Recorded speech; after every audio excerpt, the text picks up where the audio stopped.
Hello and welcome to another Tuesday night episode. This is the Station Hotel Talking Parra live show.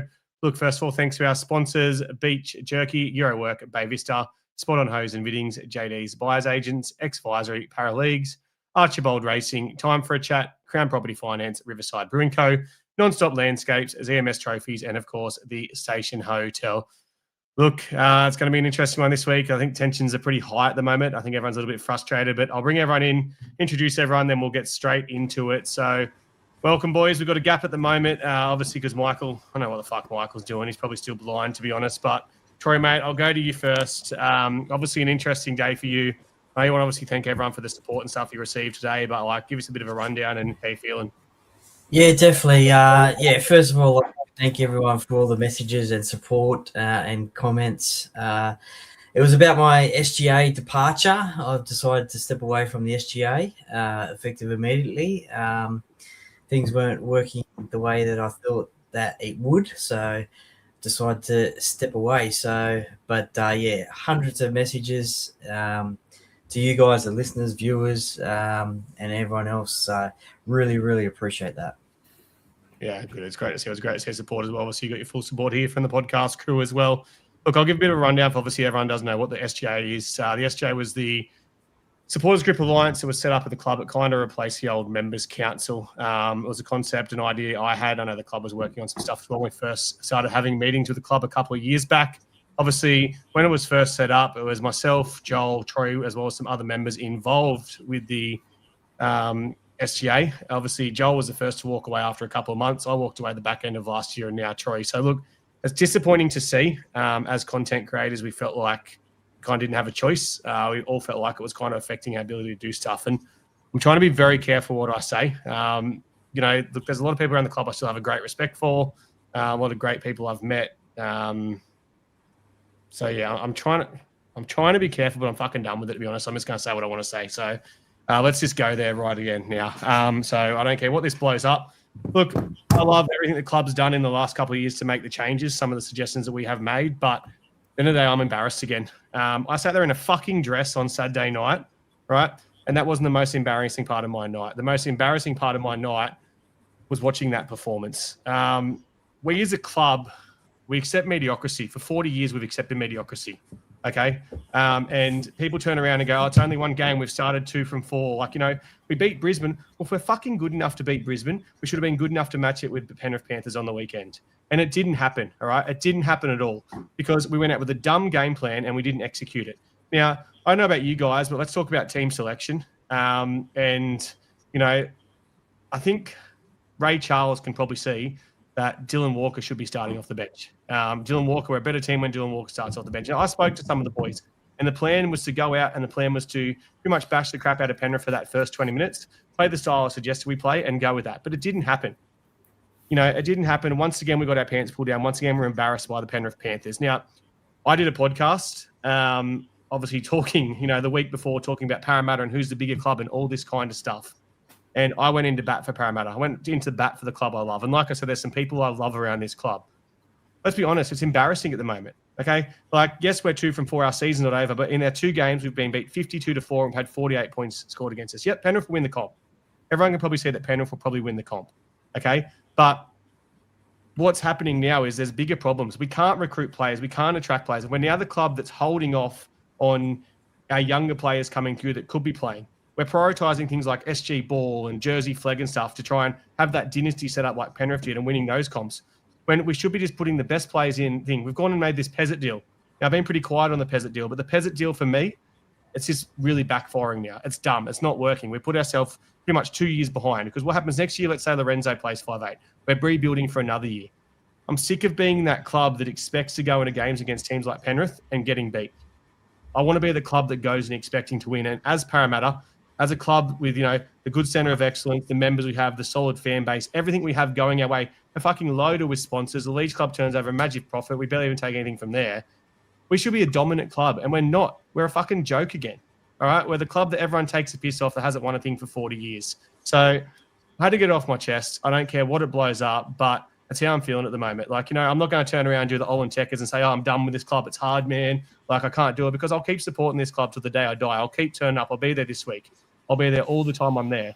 But honestly, it's getting fucking hard, and I'm losing the passion a little bit because of the way things are being done and the dumb choices that are being made. That's all I say. Welcome, Hayden. How are you? I'm good, mate. Your Bucks was a great day. Everyone turned up for it, and sure you got lots of photos with fans in your dress, and I'll get the same in a couple of weeks, unfortunately. But obviously a disappointing result there. But as Adam said there, he makes great points. We've been the laughing stock for 40 years. There's been good moments over those years and good seasons, but mediocrity has been rewarded for a long time. And it was something under Brad Arthur that we sort of got used to. But as we enter a new era, we really don't want to see that again. So for me, I think it's still early for the Peasant deal for me to comment. I'd probably give that a couple of weeks still. But there are definitely some changes to this team that need to come if these results keep happening. And it's going to be very disappointing if just because a couple of injuries, it's another poor season down the bottom of the ladder. I'm not going to comment on Mark O'Deal, so I'm seeing those questions come as well. I've obviously met Mark. He's obviously a good dude. I can't comment too much on that one. And I don't know if he's the issue, to be honest. Like, I'm not going to come out and say the bloke's the issue because we just seem to can't attract players. Like, there's a lot of reasons we can't attract players. It could be the playing group. It could be someone in the playing group, the reason we can't attract players to this club. But we show a lot of loyalty too, and that could be the problem. We show loyalty to players when they may be past it instead of bringing those young ones through. Jack, mate, welcome. Welcome. Sorry I couldn't be there over the weekend, mate. Looked like you had a blast aside from 5:30 to 7:30 when you were at ComBank watching the game. I mean, it's just a piss take. I spend all my time dealing with fuckwit Queensland fans, talking about how we've got all the right pieces, we're ready to go, and then I have the boys round and boom, they're 15 minutes late, and I go, boys, game's over, don't even worry about it. Like, under Brad Arthur, our edges couldn't defend. We'd shoot in, they'd go around us. Now our edges are a bit stronger, but now we can't defend in the middle to save our fucking lives. At what point do we just learn how to fucking tackle? It's not rocket science. Like, it's just easy misses. We give our best attacking forward the first 20 minutes to bash instead of having him come off the bench when there's tired forwards. Like, I just don't know what's going on. Even when the games we win, we're still conceding, 5-6 tries a game. Like, we're not going to get anywhere. We're going to be the club that can throw the footy around and look cool with the ball in our hands, but can't win anything because we can't fucking tackle. Yeah, I think the frustration's around. Sorry, I didn't get a chance to introduce you, Vic. So welcome, Vic, from Overrated with Vic. You probably saw his video go around introducing my very drunken brother after a day on the Terps having a win. Mate, how are you? Welcome. Good. I'm good. Thank you, Adam. Honestly, it's a privilege to be on, and thank you for inviting me this evening. And yeah, I mean, I can definitely understand everyone's sort of sentiment and feelings after Saturday. It was a tough loss, and I think more the fact that the game was over literally after less than 20 minutes. I was with my brother as well watching the game, and we just saw them essentially walk through us, made a few errors early, and just weren't able to recover. I skimmed over the stats actually just before we hopped on, and I mean, the stats are sort of fairly even. Doesn't necessarily dictate sort of how the game went. Penrith just capitalised, and the balance of possession just sort of fell back our way in the second half. But yeah, I think just the damage was done, I guess, quite swiftly and quite efficiently by Penrith, and yeah, weren't able to recover. But yeah, I hear what everyone's saying as well. Up the middle, sometimes, I guess a bit sort of weak, a bit liable there, and also in the wrestle as well. Something I picked up as well was our wrestle, our ability to I guess try to win the ruck, and Penrith are absolutely a leader of that, and it's something that I've seen over the last probably towards the end of last year, sort of improved, but to start this season, the wrestle's just been something that we've just lost in probably most of the games this season. Yeah, so for sure. yeah, Mick, we'll see how things sort of transpire. I'll let you ask Michael how he's doing. Mika, how you feeling, mate? 72 hours after the game. How you feeling after? I was doing better until my computer just decided to shit itself for 15 fucking minutes. Not 2 hours? Yeah, not 2 hours. Yeah. Yeah. All right, I spent 2 hours in a fucking car today. Yeah. We'll get your thoughts quickly on the game, Michael, before we go into the details of the game itself. Yeah, I was pretty angry, as obviously everyone could tell. I I really did not enjoy getting into the ground late after organising your bus and then the game already being over by the time I got into the ground at the 14-minute mark. We can talk about what I said and why I said it later if you want, but yeah, I was pretty pissed off at the time. I'm just sick of... I thought this year was supposed to be the year that didn't happen to us. No, you've already missed me. You've already missed me saying my thoughts on it, so you may as well have your thoughts on it. Whatever you went into with Vic, go ahead. Yeah, look, the reason I was saying what I said and touching the badge and saying 35 years I've been driving down is because I have been doing this for 35 years and I'm going to do it for 35 more, hopefully 55 more. Like I'm going down this week with the same jersey on. If we win or lose, that sets up my whole week. Like I'm either happy or sad. Like these players come and go and they'll touch the jersey, the badge on their jersey, but like players go. They go to other clubs now. Reed Marnie, who used to do that all the time, he's doing it for the Cowboys now. He went to the Bulldogs. We're always there. We're always going to fucking be there. And I wish the players that would be there for 10 years on average at most would appear to care about that jersey as much as we do. Week in and week out, every year for most of our lives, if not all of it. And I just feel like at the moment we're being sold a lemon because we told that's what was going to happen. We told Riles was going to change that, and he's been there 18 months now, Nelly. And I just feel like we keep hearing the words they want us to hear, but I'm not seeing much action because in 2022 we went to a game with Penrith that was over in 15 minutes. It's now 2026. We've got different rosters, we've got different coaches, and it's still happening. And I mean, you talk about wanting to play for the badge and love the badge. There's people in our club that don't even support our club. So what fucking hope have we got? He's right. The new house does look good, but you might want to tell your wife to stop walking through the background naked while you're on camera. No, I got you. Troy, mate, Michael just hit a touchdown. You haven't had your say yet. You've had your say about your win today, but you haven't had your say yet.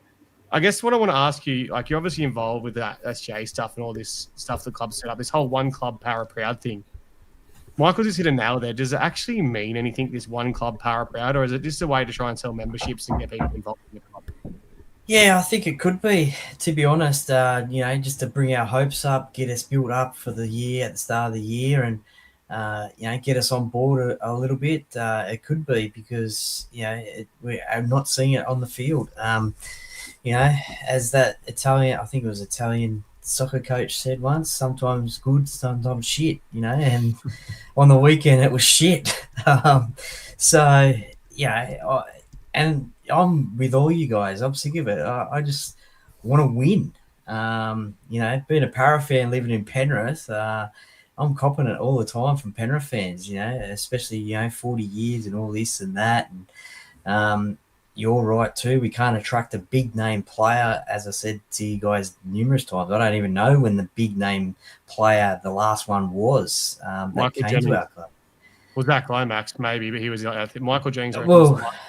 You could be right. And I mean, even still, then Michael Jennings, was a big name player, but not Jack DeBellin. He's huge. But I just want to win, and break it and just show that we have the team that can do it. We've got the best of facilities in the world. We've got the best home ground in the world. We had a chance. I think there's 6 games or something in a row at CommBank Stadium. We should have been winning all of those games and set the season up from there on in. But 2 out of 4, well, it could have very well been 1 out of 4 if it wasn't for that win against the Broncos. Well, even the Dragons win. I actually reckon the Dragons game was one of our worst games of the year. But the concern for me is that there's been a regular pattern. It's the slow starts to the game. Slow start to the game, and I'll get into that a bit later. We'll run through our awards. Obviously, I'll bring the full-time score up as well. Before I bring that, I just want to say too, this isn't a dig at players, by the way, some of the stuff we're saying. Like, this is 40 years of build-up. Well, not for me, I'm 35. But, 40 years is a build-up emotion. We've been supporting the club and stuff, and everyone's just at the point where it's a results-based industry and we want to see results. Like I said this on the podcast, the Change My Mind podcast with the Common Sports guys. Parramatta are that team that gives us that glimmer of hope, and that's what keeps you going. That glimmer of hope at the start of every year. Oh, we're going to do something, we make a grand final every now and then, a prelim final, a glimmer of hope keeps you going that this is our year. I know everyone jokes that this is our year, but you generally come in going, when's it going to be our year? Like, how long can we fucking do this for? When's it going to happen?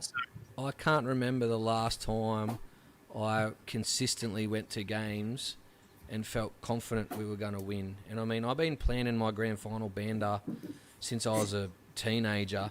I never thought in the late 90s and after 2001, at 2026, I'd still be waiting. And I honestly can't see it in the near future. I'm actually starting to wonder if I'm still going to be young enough to be able to drink for 4 days straight when we actually win one. And it's starting to really scare me.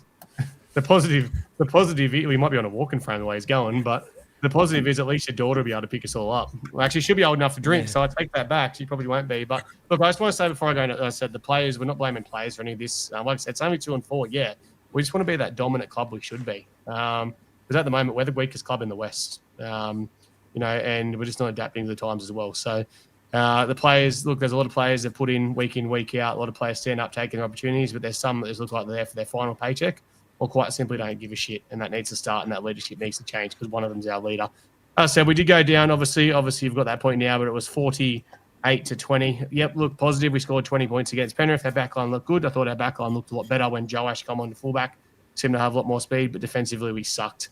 Our defender of the match was Kidioni Katoga, the Kit Cat. 35 tackles, 97% success rate. Look, I gave that to him just on the basis that he had defended like shit 3 weeks earlier.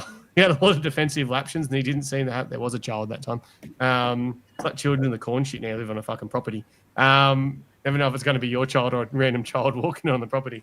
So he obviously took that Defender of the Week award for that. A lot of people saying Kelmer made more tackles. Yep, Kelmer made more tackles. Kelmer made some really poor defensive reads as well. Player of the match, talking Parra, player of the match was Bailey Simonson. Fan player of the match was Bailey Simonson as well. Good to see when talking Parra and the fans align. Troy, mate, your player of the match? Well, look, he cops a lot of criticism, but I thought Brian Kelly played pretty well. Probably, he's only played 2 games in the Eels jersey, so obviously his best one, but made some really good hits and a couple of try assists as well. 130 odd meters, I think, as well. So I thought he played really well. Yep, Hayden, your man of the match. Yeah, same as Troy. I said it to Troy, Longy, and Brody, who were next to me at the game. I said at halftime, if this keeps going the way it is, even though it's a poor performance, it's an easy pick for man of the match on Tuesday night, and it's Brian Kelly. And seen him get a lot of criticism online telling him to be dropped this week, and I just don't understand it. I think when a player is not considered as that big-name player, it's harder for them to get man of the match or get that, what we see of them out of games. So it's a little bit disappointing, and I hope more fans open up to watching him a bit closer.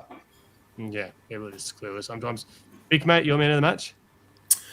Bailey for me. I just think consistent throughout the game. I think he's really working hard to get Rolls' trust back, and I know he's back in the squad by default. That said, I think he's showing that he's showing that he wants to get the trust of the playing group and Rolls back. And I think he's showing that through his performances, just the way he hits the line, the way, and also when he hits the line as well, that sort of spin move he does to get those extra meters, looks to offer it as well. So he's always trying to keep busy. So Bailey for me as well. Good shit. It's funny actually. Story time with Adam Martin. At the start of the year when Lomax left, I put up a post which pretty much saying we need to go off and chase a winger. And club player won't like this one, but I couldn't give a fuck anymore anyway. So Bailey slid into my DMs and said, "Hey, bro, you've forgotten about me." Because I pretty much gone out and said, "Oh, we need another winger to replace Zach Lomax." And I didn't know what the situation was with Bailey at the time, with his relationship with Jason Riles and stuff like that. But I turned around and I said to Bailey, "All right, we'll go out and kind of prove it then." Bailey said, "I'm hungry. I'm going to prove this." And to his credit, he has. He's gone out and proved it. He's picked up all those effort areas that Zach was so good at doing, the run meters, the tough carries when no one else wants to, and he just doesn't fucking stop. And I love seeing it from Bailey. He's always been a good dude. Always been great with the fans. Always been a good player. Had a couple of injuries and didn't come back the best last year. But it's good to see him play consistently good footy. Jack, your player of the match? Yeah, I was Brian Kelly as well. Bit of a catch-22 though. Kelly played really well, but Russell struggled a bit switching sides. Fingers crossed he picked that up. But I think the thing with Kelly is, especially his time in Gold Coast, he had so many defensive lapses. But after watching on the weekend, there's a good chance that's just because Gold Coast fucking suck and can't defend as to why Brian Kelly looked so bad, because he looked a bit stronger this week. And he's always been such a good runner of the ball. So, look, I'm happy to go with him. I thought he played really well on a team that was pretty piss poor. It's funny you say Gold Coast can't defend and fucking suck. And Kelly defended well on a team that had 48 points. But I see what you're saying. Michael, your man of the match? Yeah, he's on mute. Yeah, you're on mute. Oh, great. This is Microsoft Teams. Yeah. I actually struggle to pick one, so I'm actually going to go with Pezzett because he's the only player that listened to me when I yelled at him from halfway up in the grandstand to do something or piss off to the Brisbane already. And he did. He set up that try straight away as soon as I said it. That was actually a really funny moment in the stands because I got pretty filthy. Like I said, guys, I've been a big day on the drink and, sitting there in a dress and being embarrassed. I kind of shout out to Pezzett. I said, like, he just shut down our backline. We had a really good backline move set and he was just too slow through the hands and it broke down. And I shouted out, stop fucking breaking down our backline. And then Michael starts getting stuck into him. And next minute, he has a little step, goes through the line, pops the ball, gets the ball back and throws the ball to Walker and sets something up. And the whole crowd around us just pissed himself, including the family of Jonah Peasant that was sitting in front of us. So congratulations. Was that before or after you yelling at your old man because he was lost? Yeah, I think that was after. That was the best. That was the moment of the game. He's still, Finding Neil deserves the beach jerky moment of the match for sure. Was that legit his family in front of us? Yeah, they moved. Oh, oops. Sorry, Peasant's family. Sorry. I do like him. I just like him somewhere else. Brisbane. Look, that's pretty much that award there. 3-2-1 this week. I did the 3-2-1 thanks to ZMS Trophies. Bailey got the 3, Kelly got the 2, and Kit Kat got the 1. Pretty much just summarised by most people there. I think everyone kind of agreed Kit Kat had one of his better games this year. Ozayong is at the front. Obviously, we'll miss 6 to 10 weeks now with that injury as well. Going through these effort areas here for the top performers. No surprise, Simo tops the run meters and the runs as usual. Wangi got 46 tackles. Like I said, he was always going to get 46 tackles because after they ran through him twice, they just kept running at him. And to his credit, he started turning up defensively. So that was great. See, I don't know what happened early. Fox with the tackle breaks. Offloads. I'm really disappointed with our offloads this year, Troy. 8 offloads in the game, only 4 players making 2 offloads each. Now, in the preseason, we obviously were throwing a lot of offloads and we looked a lot more entertaining. Why do you reckon this offload game's gone to shit and it's not happening? Are we worried about making errors or? Yeah, well, I think we're playing too much catch-up football, to be honest. And, yeah, it could be the fear of making the wrong time to do an offload. Makes no fucking sense whatsoever. Huh? If we're playing catch-up football, let's go someone else. If we're playing catch-up football, we should be throwing more offloads. That's what pretty much got us to a grand final in 2009 and 2022. No, but you're trying to do the offloads because you are playing catch-up football. You're trying to do them, and sometimes it leads to mistakes, which has happened during these games that we have played. So maybe it's gone back. The queue's gone back into the rack. I think the queue's gone back in the rack a bit after Melbourne. We tried to offload and play catch-ups round 1, and all we did was drop the fucking ball. So we put it in the rack and we're trying to play catch-ups now because we don't want to have that happen to us again. We also win a ruck to throw a offload. We'll get to the we get belted every ruck of the game. Yeah. Hayden? I was going to add to Troy's point there, but word a little bit better. I don't think we're playing catch-up football, but we've been in too many games where they've been close against the Dragons or against the Broncos where it's been close games. I think the Penrith game, Melbourne game, we don't see that. And I think keeping that football in our hands is important, and that's why we're seeing less offloads, less razzle-dazzle, more defensive-style football because of these games where the momentum swings another way. The games like St. George where we finally got that lead, if we throw that offload, it goes the wrong way, the game goes back in their favour. Fair. Vic, mate, looking at those top performers, besides obviously Bailey, what do you take notes on there? I think, look, Yeah, I think like you said earlier as well with Kelma, I think there's some defensive lapses that you see that, and you're always just concerned that someone's just gonna bust through or break through. So I think for me, just more sort of effort areas around there for Kelma. Look, Simonson again. I wanted to just mention one thing quickly that I didn't mention earlier as well. If we can recapture pre-Bailey before that ACL injury, I think he's going to be a steal for us again this season, because he was honestly unstoppable. So again, I don't mean to go back to Bailey again, but I think if I want to echo again, if we can recapture that form from him, I think he could go off for us, especially coming out of our own half. But honestly, for me, when the balance of possession sort of swung back our way in the second half, I saw some signs there that were encouraging, particularly with our attack. And I think, look, as disappointing the performance was, look, we're only 4 rounds in, and I still think we're going to bear the fruits of our labour as we progress through the season. And I think that combination with Moses and Pezzett, despite it only being a 12-month in a temporary sort of situation, I think he's going to thrive. And we saw a lot of that through in the Brisbane game. And just one thing as well I want to track back to as well around the offloads was, I don't think we've earned the right. We haven't earned the right to offload because of our starts. We haven't respected the ball enough to put ourselves in positions to want to offload the ball. So when we get to the line, it's either we're offloading when it's not on, or we're offloading and it's ineffective. So I think for us, it's earning the right to do that, and I guess building that confidence again. Because when we do it, honestly, unstoppable. I don't think anyone can stop us when we're on. We're in our mojo. We're doing our thing. I don't think we can be stopped when we're rolling. But we haven't earned the right yet. It's a fair shout, because I guess Junior Paulo's best moments are when Junior Paulo's running the ball hard, and then when Junior Paulo's offloading the ball, when Junior Paulo's passing the ball. And you're right, because our forwards been getting so dominated and our starts have been so slow, and blokes like Junior haven't been performing well. We kind of haven't got that opportunity there. Looking at some of our playmakers in the past, some of our second rowers, for example, our second rowers love an offload. We kind of haven't got that at the moment in the second rowers we got there. Like, yeah, Kit Kat will love one for sure, but Kelmer's not getting the basics right some games, and the other times he's concentrating on running the ball hard because he's some handling errors and stuff. So it is a fair shout. I'll go to the Supercoach player of the week, which is Bailey Simonson. Like I said, consistently, Bailey's just clean out left, right, and centre here. Bailey Simonson, 77 score. He's just, those base stats are really good. One try there, obviously, but working through that. A little controversial this week, the player ratings. Fucking Hayden, man. You got to stop doing these player ratings so harsh. People hate you. Nah. I did them this week. Hayden was last week. I'll give everyone another point. So looking at those player ratings, Michael, who would one you'd change? I want you to make one higher, make one lower. It would help if I could tell who the players were. The screen's really small. Well, they're in fucking order from 1 to 19. So what are you looking on an iPhone, are you?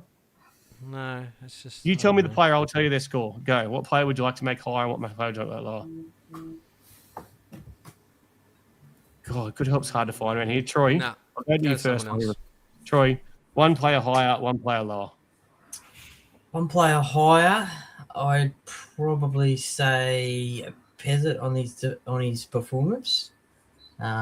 We've said that he's had an all right game. Yeah. What would you put him up to? Maybe a 5.5. Yep. 6. And one player lower. One player lower, I would probably say maybe Riley Smith. Probably didn't have the best of games that he's up to his potential, and his standard. So, probably Riley down to maybe a 6. It's funny. A lot of people are saying about Riley, and there's obviously Paul's about the comment now. I want to touch on Riley quickly. Riley seemed to execute the game plan on the weekend perfectly, in my opinion. It's going to get rid of that and double touched it. The game plan for the weekend is kind of what I said it was on Tuesday night, and I confirmed this talking to someone after the game as well. Now, the plan was to go out and defend our asses off for that first 20, then start concentrating on attacking footy after that. Now, if you look at that game, Riley did that perfectly. Yep, he missed the tackle for the first try, but it was never his tackle to make. Riley was at marker. Kelmer shot out the line, which made Dylan Walker shuffle to the right, thinking that player was getting the ball. and Riley got stuck in a one-on-one tackle with man on the outside of him, which should have been Dylan Walker's first contact. Okay? But besides that, Riley Smith made 22 of 23 tackles. So I think he executed the game plan perfectly. He was bought off because they wanted a more attacking option, I believe, right, in Talon and Silva, because we were chasing points. But he actually executed that game plan perfectly. And I think to Ryle's credit, in a way, if we defended them and then he brought on Talon looking for that attacking flair and then we got ahead, for example, which we never were going to at that point, but he did get ahead, bringing back on Riley defensively would be the smartest way to play that hooker rotation. Hayden, I'll go to you. I'm not going to go to everyone on this, but I'll get you to make one higher, make one lower. For me, I agree with Troy in Jonah Pezzett. I think his game definitely could have been better, but I still thought some of his long-range passes on that left edge were quite nice. I'd actually take Josh Adokar a little bit lower. I know he scored a try or two, but I thought some of his errors cost us in some big moments possession-wise. A couple of times out of position. He's been really good this year, but so I probably would have had Adokar, what is he, a 7 there, probably give him a 5. And I probably would have given Jonah Pezzett probably a 5.5. I agree with Troy there. So you wouldn't have given Adokar a 6 or 7? 6, 7? No. You said it. Is that a fine for you, mate? Because I didn't do the hand signals. I was trying to get someone else to do the hand signals and I fucking failed. Look, moving on from that, obviously, look, there was some disappointing injuries this week as well. Matt Dury, who's been probably one of our best forwards this year, has gone down with an ACL injury. Jack, mate, your thoughts on that injury and what it means for the year? Oh, it's a bitch of a thing. Dury's been one of our best impact players all year. He's hitting the ball hard. He's defending well. He's just that good energy to bring off the bench. Him and Tui were really good little 1-2 punch for us when we were struggling. And now we've got to find someone else. I think Guymer's in this week, which is a downgrade, in my opinion, to what Dury was bringing. So now we're going to go searching for someone else. You're going to bring that energy and prop us up with the way we've been starting as well. That's funny because I think we've actually got that option there. I think we've got that option there in either Tincum Brown or Ryder Talangi. Big bodies that know how to hit, know how to run hard. Ryder's still stuck in SG ball with a few weeks ago. I can't get that decision. I'll be having him in cup. So I don't see the importance of bringing an SG ball comp and having him ready to go and debuting him sometime this year. Like, yep, he's 19 this year. He's fucking old enough. I don't know why the club that holds players off, but with that short on forwards, he should have been rushed straight in the cup this week to see if he's ready to go. But other injury, obviously, was Isaiah Iongi. 6 to 10 weeks to sin his most. It's from that hip drop. Vic, I'll go to you. Your thoughts on, obviously, the Isaiah Iongi injury and what this means for the Eels? Devastating, to be honest. I mean, yeah, he's a ball of energy. Whenever Iongi has the ball, I mean, I'm always excited. Like, you just know that something's going to happen with Izzy on the ball, particularly when you see him sort of shift towards the edge. He's either dummying and going, or he's going to just throw that cut-up ball to one of our wingers. It's a big loss for us. But that said, look, I think this is Joash's biggest opportunity that he's going to get, and this will tell us if. I mean, look, he's a great personality, and he went to my high school. A lot of the guys that I sort of know around where I live, speak so highly of him as a person, and obviously a great talent coming through the ranks locally around here. He was a Bulldogs junior, but yeah, this is crunch time for Joash, and I'm excited for him because I think you're jumping ahead. We'll get to that later. We've got a whole Joash. Sorry. I'll go.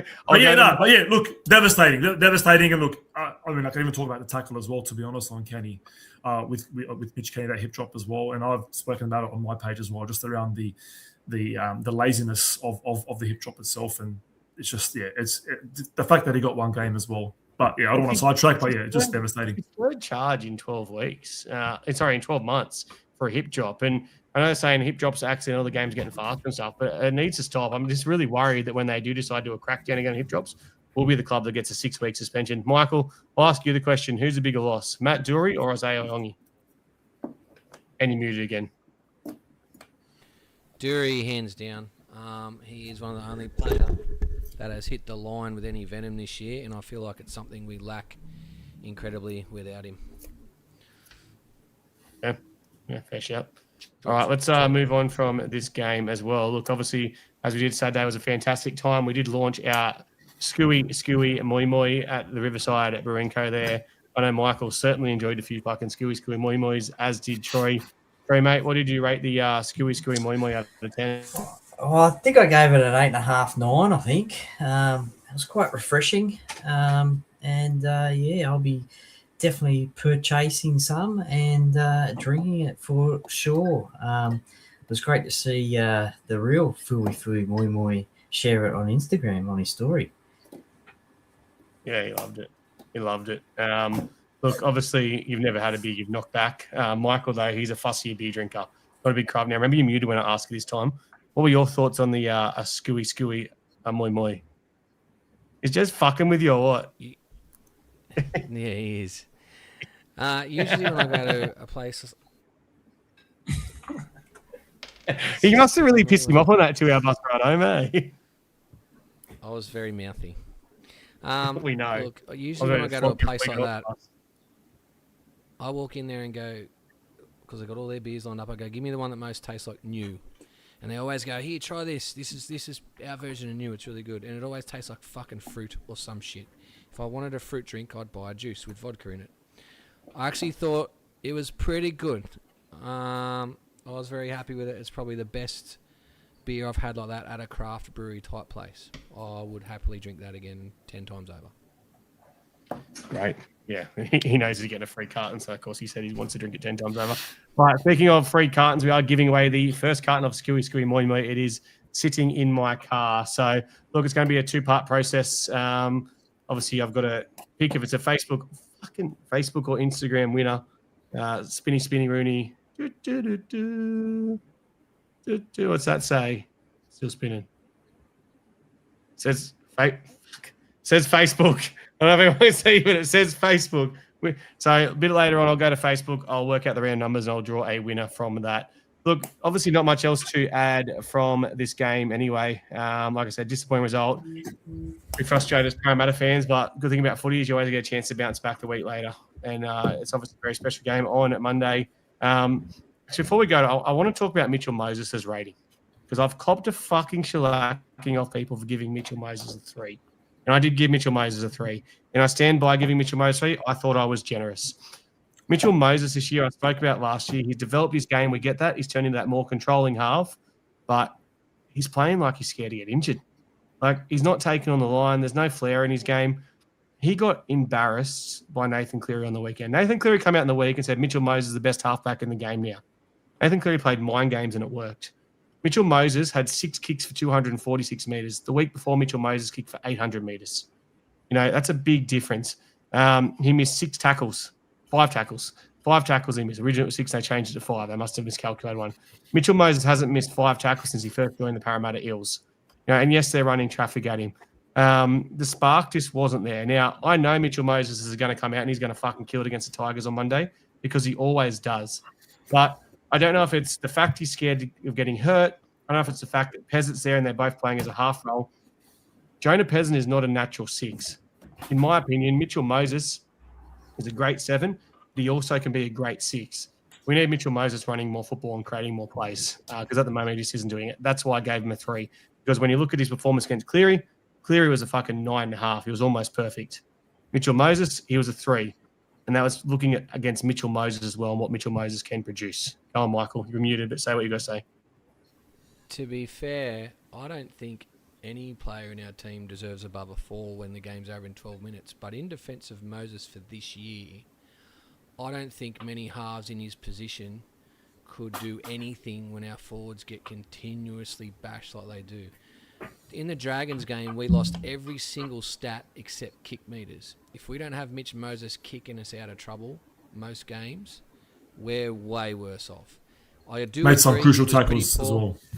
I do agree he was poorer than normal on Saturday, but I mean that game was over in 12 minutes. He was probably as angry as I was. But for the money that he's getting and for the club leader, you're right. We need him playing at a level 9 every game, I guess you could say. Yeah, you're right. And he's a leader of the club. He's a halfback. He's a captain. And he's on $1.2 million a year, and he's not playing like that at the moment. So that's why I gave Mitchell a 3. Look, we could talk about Mitchell a lot. Got to remember, obviously, Mitchell missed a lot of footy last year. Yeah. You're really fucking with him.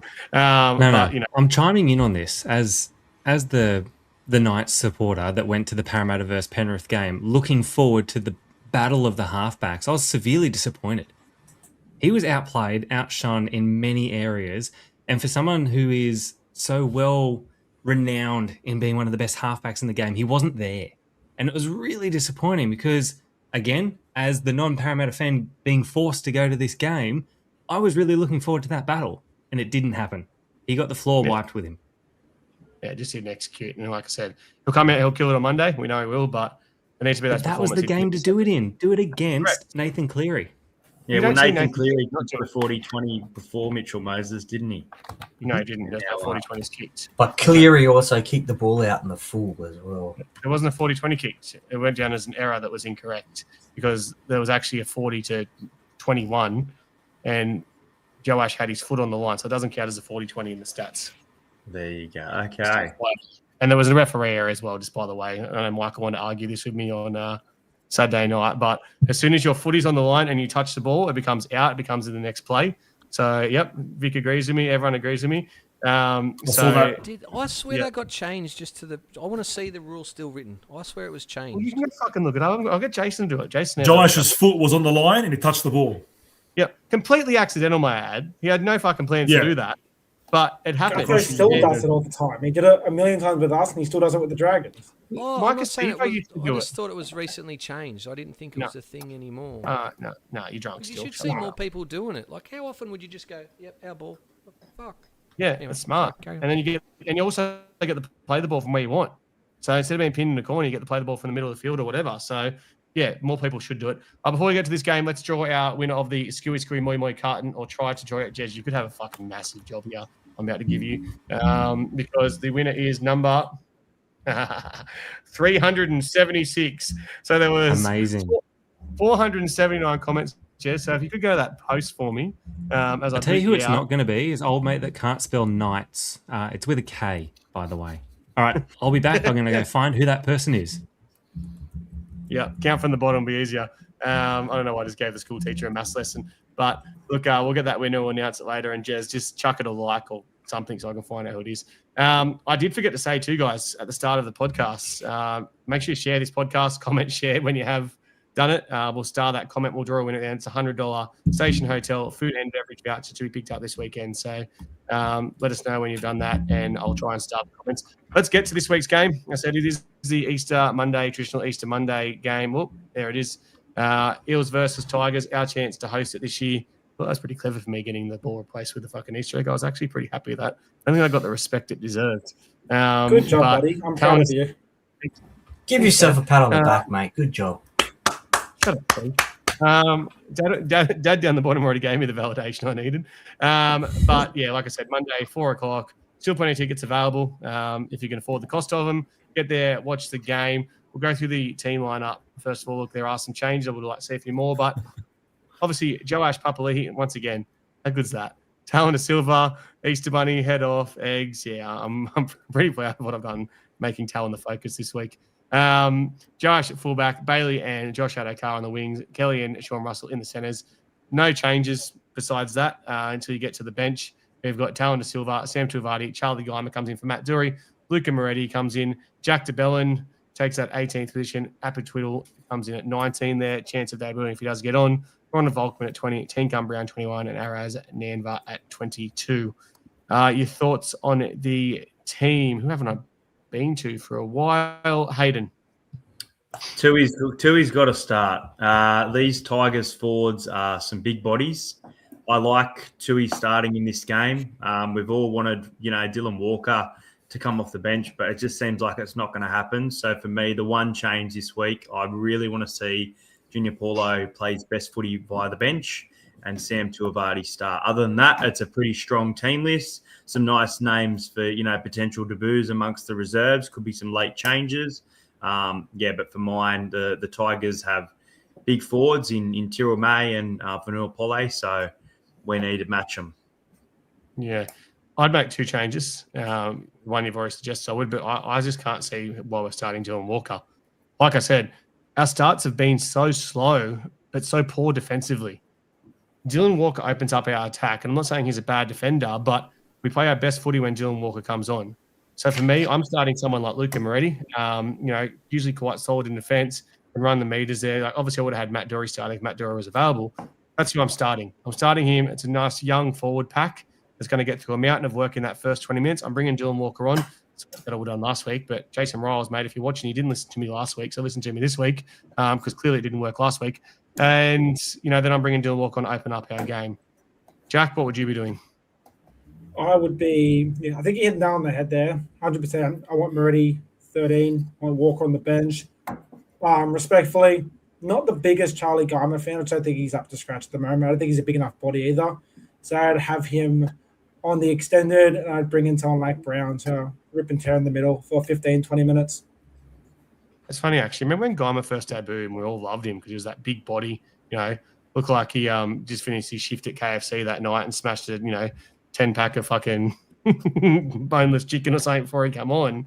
He went off and got himself really fit in that off-season, and it just seems to affect his game. He lost too much weight.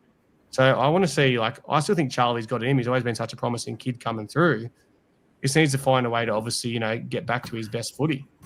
It's, it's obviously the sad part there, but hopefully he still can. I'm not going to bag him out because I think he can do his best.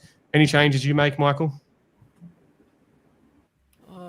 Not really. I would have liked to see that team come in a bit. I just think we're going to miss Dury a lot. Other than that, I didn't expect many changes. Yeah. Sorry. Yeah. That's fair. Let's talk about Joe Ash at fullback. Vic, I know you want to have your son as before, so I'll let you have your first, Jay. So, look, I'm a big fan of Joe Ash at fullback. I thought watching on the weekend, and I may be a little bit biased, but I thought watching on the weekend, Penrith, what they play really well is a fast, slow, fast approach in their back line. So what they do, they go, Yo moves the ball on quick, Cleary slows it down, then Blaze Salongi steams onto the ball. I know what you're all fucking laughing at. What are you all laughing at? Is giggling happening? Well, Troy, what are you laughing at? Troy? Just some behind the scenes. It's just behind the scenes. Can't say out loud, but just check the private chat. Oh, God. God, that's funny. Well, fuck. Anyway, who did that? Fucking Hayden. Grow up, you child. Anyway. I knew as soon as I said it, I was like, reword that. Yeah, reword, yeah. Anyway, back to what I was saying and being serious for a moment. Penrith play it so well. That's fast, slow, fast. What I found in our backline is both Mitch and Jonah Peasant are quite slow through the hands at the moment. Mitch is quite quick. Jonah's quite slow through the hands. We get to Isaiah, and Isaiah's first thought is to slow down as well. I thought when Joe Ash came on at fullback, although it wasn't perfect, Joe Ash's first option was to back his speed first and then look at the option to either run or pass the ball. Do you agree with that? Nick, sorry? Yes, yeah. I do, because when he came on, we looked quite dangerous. Even though the game was over, I really liked how he looked, in his combinations, particularly with, and he was obviously roaming left, right, but the way he combined with Mitch and Pezzett was really encouraging. And he's also as well someone that's obviously good on the ball as well. So I have no doubt he'll be able to do a job, just as good as Izzy. I think it'll be his opportunity to excel. And yeah, he's someone as well that isn't afraid to take the line on. He is a little guy in stature, but he's someone who isn't afraid. He's not afraid to to get down and dirty. And as well, I also like him as well in the air. For a small body, not afraid to get up there and get hit. So I'm super excited for him, and I'm really, really excited for him. I really hope for his sake that he's able to make a real impact for us. He gets 6 to 10 weeks to prove himself, and he hasn't had that opportunity before. He's played 5'8", played wing, he played a bit of fullback. Obviously, that one game fullback against Brisbane last year, he played quite well as well. Obviously, there was that error at the end that didn't end up counting, but we saw a bit of magic from the weekend. Obviously, Speed, he put that little grubber through as well for the regathering through the no-look pass, and his winger wasn't there. So we've seen little sparks of what he's capable of. I hope he doesn't try to overplay his hand, just does his role. He's got 6 to 10 weeks to prove himself, so I'm really excited to see that. Look, getting to this game as well, we spoke about this earlier. Mitchell Moses against the Tigers is a whole different Mitchell Moses. We know how much he hates the Tigers and loves to play against them. So, look, we've teamed up with BetFocus again this week, and we've got another special promo this week. So, I think this is meant to be paying about $3.90 or something for a multi. They made it a $5 multi for everyone with the BetFocus account. I'll post this up tomorrow with a link. Moses, 10+ points in a Parramatta win for $5. Max bet $50, so a chance to win $250 there. So work that out. That's probably a try for Mitchell Moses and 3 goals. Mitchell Moses is usually a special to get a try against the Tigers. That's 10 points for those who want to calculate it. So a chance to win $250. They're all fucking laughing all the time. Yeah, so I was laughing at you. It's probably a try and 3 goals. Yeah, it is a try and 3 goals. Good. Yeah. Well done. It could be 5 goals. It could be 5 goals. It could be a try, a 2-point field goal, and 2 goals. I'm saying It could be It could 11 be 10 field goals. Yeah, it could be. We could win the game 10-9. It could be a field goal shootout. I know you put up with him, Jez. No wonder you. Yeah, you put up with him, Vic, and you met him once. Anyway, moving on from that, that's pretty much it for this week. We're going to go to our bowl predictions, obviously. Jez, mate, do you have a winner yet? Did you scroll through that and find a winner? Yep. And our winner is for the free. It's in the private chat. Feel free to announce. Mate, this is your fucking moment. This is your big moment. I want your voiceover, I want everything. Oh. And winner the lucky is- winner of the Scooey Moi Moi carton is... Troy just took your moment. Kristen Simpson. Come on down. You get it? Simpson. Yeah, that should be the best music There we playing. go. You know Cool. it. Hopefully you like that or comment on it or something, so they message me because if I've got to go to and find the comments as well. So, No, I gave it a like. So hopefully that pops up and they can message the page.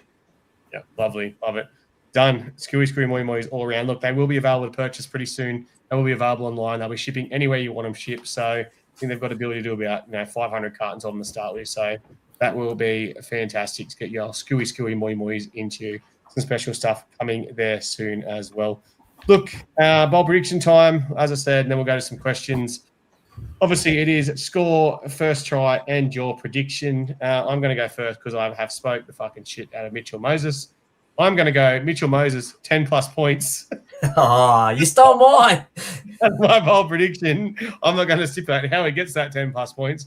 Mitchell Moses, first try scorer. And Parramatta to win the game, Parramatta to win the game. I'm going to go 26-18 for the win. Troy? 36-20, Parramatta to win. First try scorer, Kit Kat.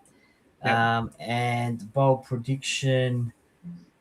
Josh Adokar backflip. Fucking terrible. Length of the field try. Try into backflip. I'll take that. Length of the field try. We'll give him 80+ meters. Okay, Vic, yeah, mate, sounds you're good. fresh here. I'll give you an early crack. Score, bowl prediction, first try scorer. Was that me, Adam? Sorry. Yep. Yes, sorry. I didn't hear that. Okay, I'm going 34-12 because we are not conceding more than 3 tries this week or 2 tries this week. Back in our defense. And I'm going to go first try scorer. I'm going to go Kelma. And my bold prediction is a Fox hat trick. Okay. Not sure if that's bold, but I just see it happening. Pretty See him just A player doesn't come Yeah, out and just- score a hat trick every week. I'll take it as bro. Well, if he gets a hat trick, he might do the backflip. yeah, but you I'm only just seeing like yeah. ripping his jersey off like eventually after doing this so many times. Hey, if Dom Brown can do it, the Fox can do it. Dom Brown? Dom Young. Dom Young. Dom Young can do Dom it. Young. The Fox can do it. Yes. I'm going to Real put a nice technical. saying you are. Yeah. Who do I follow again? I'm confused. The Knights. Not the Knights, the Knights. Look, I'm going to put the stipulation here, Troy, but your bold prediction's fucked, Troy, because if Fox does score a hat trick and his third try is off of the length of the field and he does a backflip, technically Vic gets his bold prediction before you, so gets the point. So you got to hope that length of the field try is his second try. So let's go to Michael for his bold prediction next. I'm going to go a score of... It's going to be a high score and shootout because I just think it will be. So let's go 34-30. Can I do a bold prediction of, let's say, Joe Ash to get 2 tries and what's the name of that young fella in the Tigers back line that's killing it? Macca something or other? Macassini. Yeah, I'm going to say I'm Macassini. going to say both of them get doubles. Is that bold enough for you? Can I do that? Yeah, that's bold enough. Oh, wow. And first try scorer, I'm going to go the Fox. You've named 4 try scorers and you've gone Fox completely different. I like it. That was bold as well. Hayden, yours? I think we'll win this game by 4 points. I'll go 22-18. First try scorer will be Sean Russell. I feel like we're never going to lose a lead here. So for the bold prediction is for the whole 80 minutes, Parramatta will be in front. At no point, whether it be a penalty goal, try, lead, the Tigers will never be in front in the entire 80 minutes. That means we're going to turn up to defend in the first fucking 20. I'll believe that when I see it. Jez, what's your Are you feeling prediction? all right, Hayden? You normally go against Parramatta. I think I've only gone against us once this year, which was last week. Yeah, but they haven't played the Bulldogs yet, your other team. So, Yeah, other team. Or the Titans. other team. Oh, shit, we've got the Titans before the Bulldogs. Fuck. No, Maybe that's who Don Brown plays for. actually, Hayden, we've got the Titans and the Bulldogs 2 weeks in a row. You're going to be a very confused man. Jez, I'll surely go to Jack first. Have we done Jack, haven't we? No. Oh, sorry, Jack. Good I'm about being that, punished for staying in Queensland last weekend and not being in New South Wales with everyone else. Yeah. Fair. I'm going to go 36-20 for a win. Joe Ash will be a first try scorer. And then let's go De Silva, Fox, and Moses, the former Tigers, all get a meat pie. I like it. You know that's the same score as what I said. I don't care Well, about Troy, your you're just so goddamn pretty. I just want to beat you. Yeah, fair enough. Fair enough. Good call. He even stuttered when he said it. All right, Jez, fire away. Sorry, I'm going to go the loss. And it's going to be 16-18. Why? Anyway. Fuck. Yeah. Why are we losing this game? We're almost on free spins, eh? Like we're almost on free spins. Luckily, I The numbers have are- control of the podcast over on my end as well. Bring it back. Yeah. 16, Now, 18. first try scorer is going to be Moses. And my bold prediction is I love conversions, and we're going to go all conversions made. That works? Yep. 6. So what we're going to take 2 penalty goals. Yep. But we're going to lose by 2. Yep. They're all going to be made. We had 16-6 at some stage or 16-12. 100% just across the board. It'll be 100% through the 18-14, post. and we'll go for a penalty goal to save our for and against. Yeah. 9 got- goals to 8. It's a tactic. We'll be hoping to hit the post and it bounce back and we get it. Yeah. And you'll accidentally get it. Yeah. I And like you it. know how they stand there like this, ready to catch it? Yep. Yeah, That's race the one. car style. That's what I'm after. Yeah. Fair. All right. Let's get to drawing that winner of the $100 voucher. There is some people that obviously have shared it. I'm going to draw that now. There's 15 because one of them's a question. The 1 to 15. 7. 1, 2, 3, 4, 5, 6, 7. 1, 2, 3, 4. Andrew Brown, mate. Andrew Brown, if you're here, you've got. Oh, he's a relative of Dominic Brown. Hey, it could be. It could be. All right, Andrew, Deacon Brown. you've got you've got 40 seconds to claim because apparently there's a bit of delay. So you've got 40 seconds from now, Andrew, if you are here to claim. I can't see the comments. Is Andrew commented here? He's Fucking here. love- Wow, that was the quickest ever. Fuck, he's all over it. I was like a 10 come. That's quick. Andrew is here. That was how quick it was. Andrew, mate, message the page and you can organise. I'll tell you how to get your voucher. Look, fire away any quick questions we've got. We'll answer them. I'll start with this one that was starred already. Fuck. I'm just getting to these. Are you starring these? I'm unstarring them, Jess, or what? No. Tell me this, guys. Why does one bloke get 1 week, one get 4 weeks for a hip drop tackle, then the next week a player gets 1 week? It's because they are a protected species team. How much would a woodchuck chuck if a woodchuck could chuck? Yeah, yeah. Hey, mate, your thoughts on the hip drop suspensions? Obviously, a bloke got 4 weeks and a bloke got 1 week. Did you see a difference in them? Yeah, but well, the thing is, we spoke about this last year, and it's definitely coming to light this year. Those bigger teams are getting less penalties, or like penalised when it comes to judiciary. These decisions, you get those calls go your way if you're one of those higher teams in relation to a downgrade of a charge or lower time. But if you're one of those teams, and you mentioned it perfectly, Adam, as soon as you said that, that's where I thought about this. Where later in the season, Parramatta could be one of those teams where there's a crackdown, and you get 4 to 6 weeks for a hip drop tackle. So you have to be one of those bigger teams. You have to be within that top 8. Yes, a little bit protected, but also being successful on the field in order to get the calls go your way. And we've seen it in the last 2 years. So for me, I thought that there definitely should have been about 3 weeks for Mitch Kenny. And I thought that Couchman probably got close to the right amount, but I probably would have had him at 6. I'll comment on it quickly.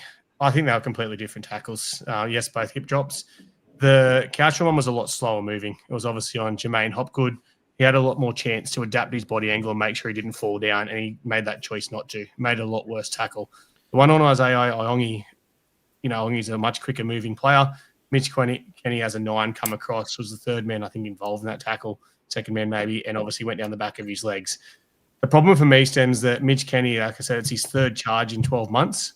He hasn't done anything to adapt it and take that out of his game. So I'm okay with it being a 1 week suspension for the actual tackle. I thought he should have had carryover points previously. And being a repeat offender, he should have been charged more. My difference there. And so this is a great question. It's not a question, it's a statement. And I love it. I've started another question here. It's addressed to me. Adam, with the current injuries, am I right in saying we only have 24 players to pick for 2 months? Well, we had a squad of 28 to start with. We've lost 2 to an ACL. That puts it down to 26. But without Iongi, that puts it down to 25. But without Sam Ryan, that's 24. And Penasini is back next week, I believe. So at the moment, we have 22 to pick from because Ryan Madison is included in that as well. And Ryan Madison is MIA. So, sorry, Ryan Madison is off receiving treatment for head knock injuries, and we hope to see him back on the field soon.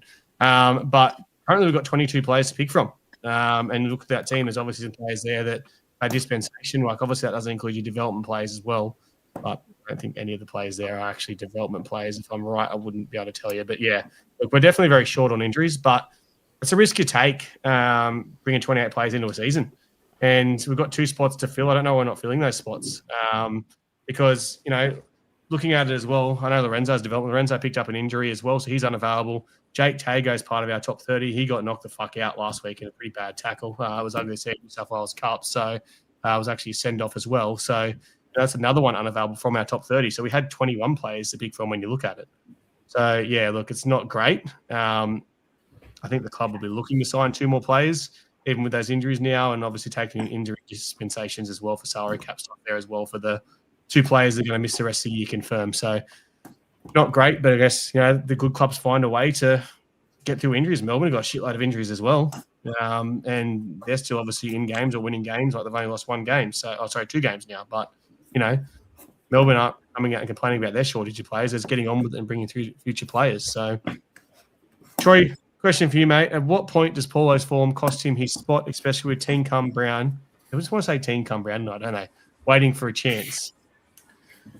Yeah, it's an interesting. Would you say he's excited? Would you say he's excited for his chance, Tree? Yeah, I think he could be. Would you say he's popping out of his skin for his chance? Yeah, definitely. 100%. Got any more? No, I've got no more. What point is this?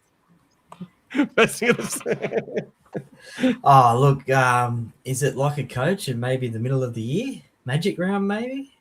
Does it give him enough time then, up until then? We have seen glimpses, but not very much. I think he just needs to get back to his hard running style and just don't worry about the offload. Just get back to hard running style and that's it. But yeah, maybe the middle of the year, perhaps, and then maybe a change back to the bench. See if that works. Spark him up. I'd love to see him back on the bench like he did a couple of times. It was a couple of years ago. People that want to see him at lock, I don't get that. We don't want to see him ball play more. We want to see him back to the ball tearing, line bending front rower we know he can be. So if that means he comes off the bench to do that when we need to, then I'd love to see that. Yep. So would I. I personally believe that Ball tearing. I love Yeah, that's what he was when he first come on the scene. He was a ball tearer. He's a wrecking ball. Oh, right. So I don't know if you're talking about Teen. Come on, Junior. Oh fuck! Like, look, for me, Junior Paulo. I love Junior. Love everything he's done for the club, but time catches us all. I was a fantastic rugby league player. Now I'm old as fuck. Joking, I was never good. But Junior Paulo, it's just sad to see. Like, he's off contract, and I can't see the club re-sign him. If they do re-sign him, I reckon it's going to be met with some controversy because he's just not producing the best football week in, week out. But he still can have a place like in this team and a role in this team. And we're getting smashed at the start. We're not winning the rucks. He's not running hard. He's not making some meters. But someone like, fucking Sam Tuivasa is doing that. So give Tuivasa that chance to start and then spring Junior on against those more tired middles or those younger middles and see if he can boss them around a bit. Say, Junior, you're playing 30 minutes this week. Go out and give us a 15-minute stints and just get back to your best. Simplify his game. And I reckon he will.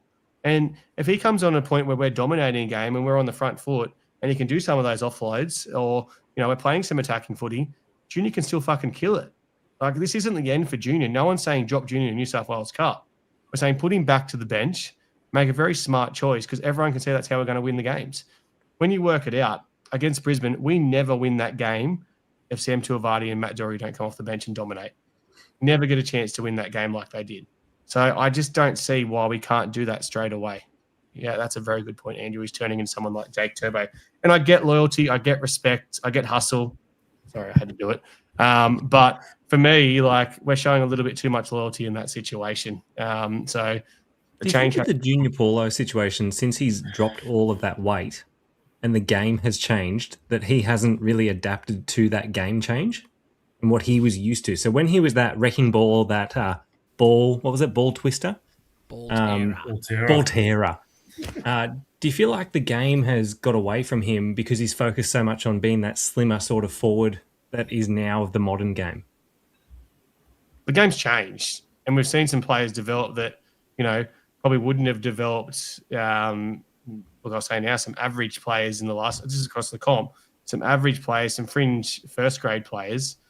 I'm going to give the Knights as an example. Someone like a Matt Croker, who was kind of, and your mate Brody Jones. Another one His is name right. Brody fucking Jones. Someone like him, or Thomas Can at the Knights. They're players that struggled to play regular first grade, and when the game changed, they were really beneficiaries of that. There's, some other players as well when you look around the competition. So yeah, the game has changed massively. And you're right. He was always a pretty mobile, quick forward, even with his size. That was one of his big things. But one of his biggest drawing cards was his size and his ability to break through the line. Yeah. So I can't remember the last time Junior folded a line and broke through a line. Adam's confused me. So you saying, Jez, if he was bigger like he used to be, he'd still be able to do that, but he can't be bigger because the game's faster. Yeah, because he's slimmed down. He wants to be that modern forward, which the club and the NRL need because it's the modern game. And he's lost his ability to bend the line. Yeah, I agree. Yeah.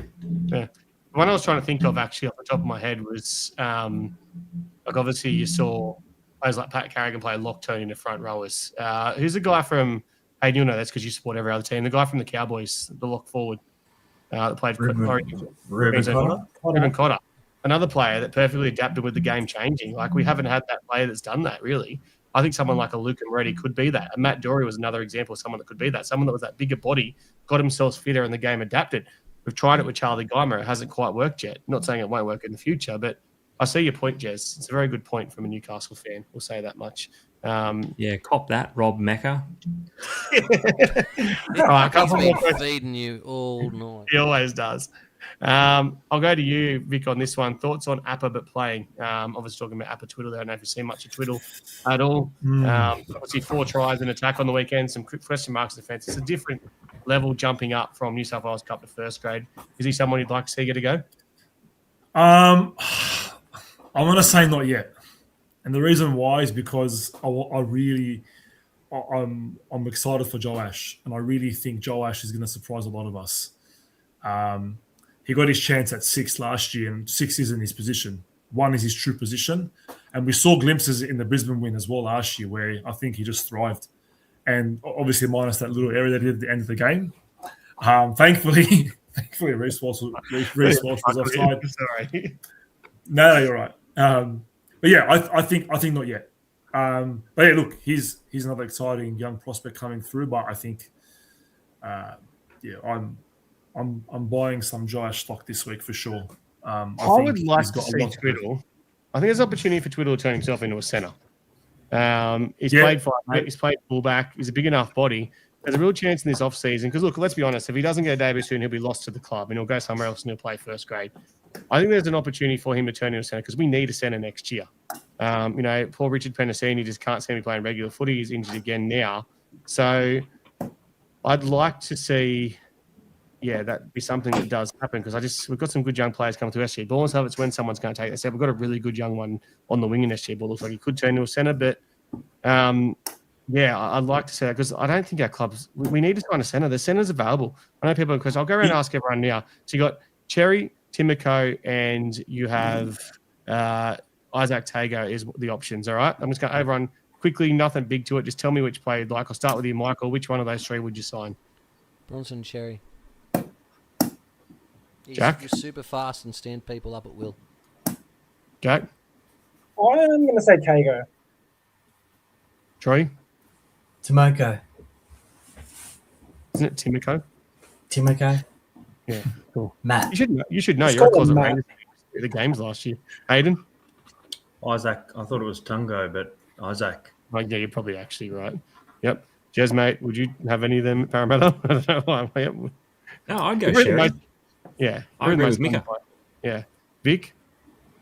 Sherry. Too much power in his legs, and I think defensively he's pretty good. I think Dogs fans just lose sight of his defensive efforts last year and just hating on him now for some reason. I don't know why, but yeah, I think he's looking for someone to blame, I don't know. He's also an established first grader. He's got the experience and in good teams. And he's young. We'll be right. Very young. Yeah. I think I'd go Cherry as well. It's really interesting the club come out and stated that it's not going to happen. We're not interested in now. Someone got injuries. I got a message out of someone who says they know him, who's a cousin of a friend of his, and it's close to happening. So we'll see what happens. But I'd have him for sure. I think he's the best option. I like Tago a couple of years ago, but I liked him a bit more after the weekend. Rather concerned he was for his brother when he got knocked out, but. Yeah, I'd be taking Cherry. There was a really good question back here, and I'm going to quickly answer this, and that'll do us for the night. Ben Charlesworth, great question from Spot on Hose and Fittings. Ben Charlesworth, what happens to Iongi if Joash absolutely kills it the next 6 weeks? If Joash comes in, we win fucking 9 or 10 games in the next out of the 10 games, and all of a sudden we're sitting second on the ladder, and not even that. Let's say Joash consistently scores 9s, tops up the Dally M, sets himself as he just kills it, plays better on you. What do you do, Troy? Because I know what I'm doing. So what do you do? Let him come up through New South Wales Cup. Prove himself. If Joash is killing it, why change it? Just let him come up through New South Wales Cup. Yeah. Jack? Yeah, I'm the same. Put him back at the cup. If he kills it in the cup, you got that healthy competition. Or Iongi can learn to play another position. Nailed it. I'd be putting Iongi at 6. I still think Iongi has all the makings of being a better 6 than a fullback. We've tried Joash at 6. I think he's a more natural fullback with speed. Iongi's style with the hands. I'd be playing Iongi at 6. Mika, your say, what would you be doing if that happens? If hypothetically he absolutely kills it, you can never ignore a player that would go on a run like that, and you would have to leave him in the field, on the field. My concern is moving forward that we don't have enough room in our club for both Iongi and Joash. Yep, fair. Vic?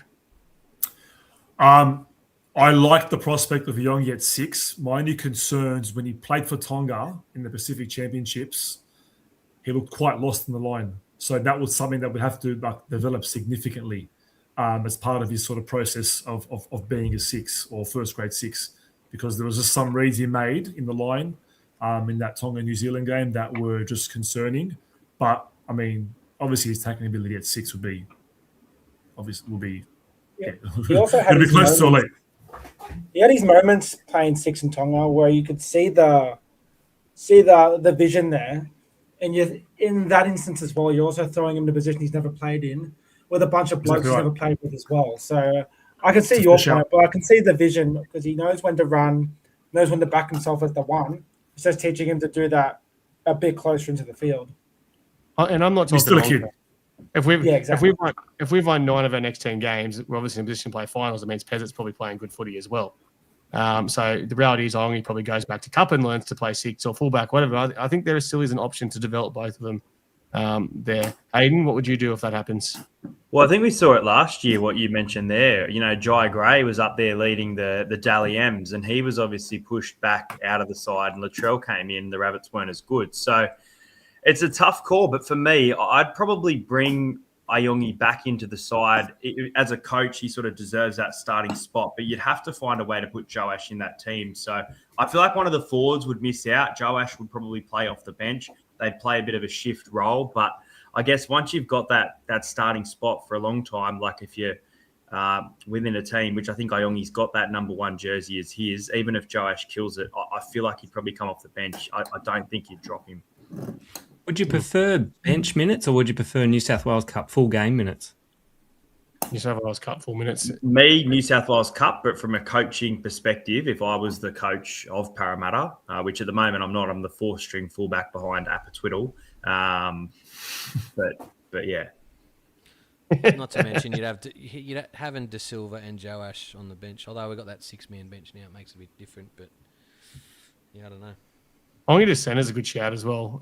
If something did happen, Joash should kill it because Ongi's a bit bigger body than Joash. That probably would work. But look, we could talk about it all night. It's obviously something that time's going to, we're going to see in the next 9 or 10 weeks, aren't we? That is out, or 6 to 10 weeks, whatever it is. So hopefully he kills it. We go on a run, and then it's a good problem to have. We'll say that much, to have those 2 good quality fullbacks in our system. Look, that's all we've got time for tonight. Thank you for joining us. Obviously, one thing we didn't talk about. There's one thing I want to talk about quickly. That's the price of tickets at the game on Monday. I know they are a bit ridiculous. I can't really get around the club for I know it's a demand ticket, but we're not selling at the ground every week. If we were selling the ground out every week, make it a higher price ticket. So, look, it's killing me. It's killing me that we're charging, what was it? How much was it for a GA this week, Jez, did you say? 60 Australian dollars. 60 Australian dollars for all those wondering for a GA ticket. Quarter of a fuel tank. That GA ticket was $25 last year. That GA ticket is $30 against the Gold Coast Titans the week after. And I get it. It's a big game. But I'd rather a full stadium where every fan gets the opportunity. I don't give a fucking shit if there's 15,000 Tigers fans there. It creates a great atmosphere. Just give people the chance to go to the games. It's scummy. We're not the only club doing it. Penrith did it as well. And it could be a Ticketmaster thing. Like some people say it's a Ticketmaster thing. In-demand games, Ticketmaster do it. So it might not be the club's fault. But like Penrith GA was 40. Yeah, Rob, valid point. Easy become a member. Yeah, but not everyone can become a member. There's people that might only get down to this game because it's school holidays and it's a long weekend or whatever. And those poor families, they're probably already doing it tough enough. They might be traveling like in 6 hours for their one game of a year. 6 hours, 2 tanks of petrol, you're looking at $400. Then to bring your family to the game, you're looking at another $240 for a ticket to sit in the nosebleeds. Or 2 hours on a bus. 2 hours on a fucking bus for 35 years. Don't start him again. Anyway, I wanted to say that. I don't love it. I don't know who it is. I'm going to ask the question tomorrow and find out why. So thanks for joining us. Hashtag Eels. Yeah, can't say that one anymore. Everyone knows that hashtag, but it's true. Put the fans first. I'd rather a full stadium full of, I don't care what fans. I don't care if there's 5,000 fucking mutual fans there with nothing to do on a Monday but watch a game of footy. It creates an atmosphere. Okay, and that's what we want to see at game is an atmosphere. I know the players want to run out to a full stadium as well. Both sets of players. So I just can't get around it. Thanks for joining us. See you next Tuesday. Go Parra.